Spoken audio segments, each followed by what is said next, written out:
Welcome to the new lesson of change of voice and this lesson में हम लोग सीखेंगे फ्यूचर परफेक्ट टेंस को एक्टिव से पैसिव कैसे करते हैं। और इस टेंस को स्टार्ट करने से पहले हम लोग ये समझ लेते हैं कि हमारे पास टोटल कितना टेंस था 12, उसमें से कितने का चेंज ऑफ वॉइस नहीं होता 4 का, और कितने का होता है 8 का, and this is the that one. ये वही टेंस है, फ्यूचर परफेक्ट टेंस हमारा 8वां टेंस है, जिसके बाद टेंस का कोई सा भी पार्ट हम लोग नहीं कवर करेंगे। और जो 4 टेंस है हमारे पास जिसका हम लोग चेंज ऑफ वॉइस नहीं करते हैं, उसके बारे में एक अलग वीडियो आपको मिलेगा कि उसका क्यों करते हैं और क्यों नहीं करते हैं, उन सारे के बारे में बात किया जाएगा। सो इस टेंस में हम लोग देखना है कि फ्यूचर परफेक्ट टेंस को कैसे आइडेंटिफाई करेंगे एक्टिव वॉइस में। सो एक्टिव वॉइस में अगर आपको आइडेंटिफाई करना है तो आपको उधर जरूर मिलेगा will shall have verb third. ये विल शैल जो है फ्यूचर को इंडिकेट करेगा, हैव वर्ब थर्ड किस टेंस को इंडिकेट करा देगा, परफेक्ट को। तो ये दोनों मिलाकर किस टेंस को इंडिकेट करा रहा है आपको, future perfect, will shall future and this one perfect. So future perfect tense को जैसे इंडिकेट कराएगा, पैसिव वॉइस में हम लोग क्या ला लेंगे, बिन, BEEN, बिन। सिंपली बहुत सिंपल है, बिन को आपको पुट कर देना है इसी पैटर्न में और वो हमारा पैसिव वॉइस का रूल हो जाएगा। तो हमारा रूल जो है, this is rule, subject will shall not रहेगा तो हैव बीन, ये बिन ला दिए, verb third by an object. So come to the next part and that is question number 1। इसको डील करते हैं। इस क्वेश्चन को आप ध्यान से समझो। सबसे पहले आप हमको ये पढ़कर समझ कर बताओ कि nature will have purified itself during the lockdown. हमारा जो सब्जेक्ट है वो रेड में इंडिकेट किया गया है, ऑब्जेक्ट को भी रेड में इंडिकेट किया गया है, नेचर और इटसेल्फ। क्या दोनों अलग अलग है या नहीं है जी, है या नहीं, नहीं है।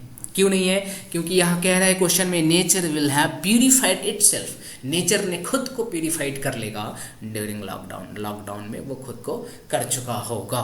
तो कहने का मतलब ये है कि जब कभी भी हमारा सब्जेक्ट एंड ऑब्जेक्ट एक ही रहेगा तब उसको कहते हैं रिफ्लेक्सिव पैसिव।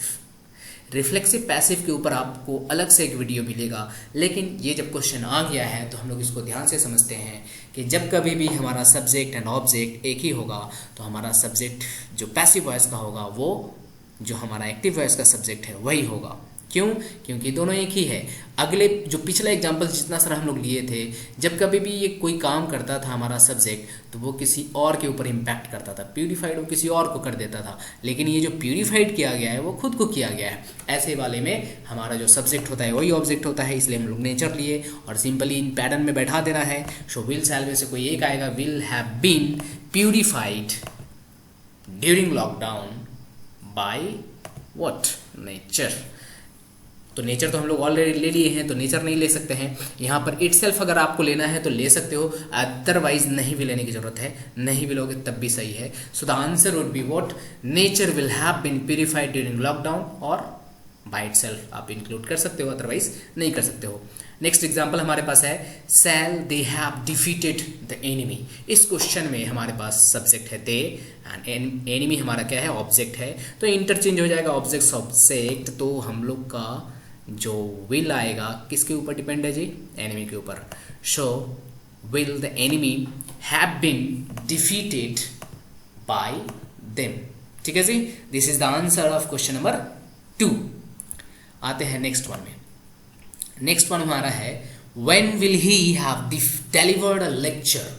अब हमारा डिलीवर्ड जो वर्ब है वो किसके तरफ इंडिकेट कर रहा है कि उसका सब्जेक्ट कौन है, ही के तरफ, और किसके तरफ इंडिकेट कर रहा है कि उसका ऑब्जेक्ट कौन है, लेक्चर के तरफ। तो हमारा सब्जेक्ट ही है, ऑब्जेक्ट लेक्चर है, और ऑब्जेक्ट को हम लोग सब्जेक्ट बना देंगे। So when will a lecture have been, simply passive में आप देख लो हैव बीन आना है, तो हैव बीन डिलीवर्ड बाय, क्या हो जाएगा, ही चेंज इनटू हिम।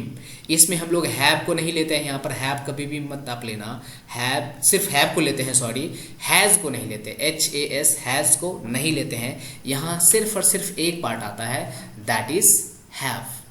ठीक है, तो ये हमारा हुआ फ्यूचर परफेक्ट टेंस को किस तरह से एक्टिव से पैसिव में चेंज करेंगे। And the next part is homework. आपको ये 5 क्वेश्चंस कर लेना है अगले वीडियो के लिए। जब इस 5 क्वेश्चन को आप करोगे तो अगले वीडियो में इसका सोल्यूशन मिलेगा, उसको टैली कर लेना, दैट कि आपने क्या सीखा या फिर क्या गलत कर रहे हो आपको। Okay, till then bye bye.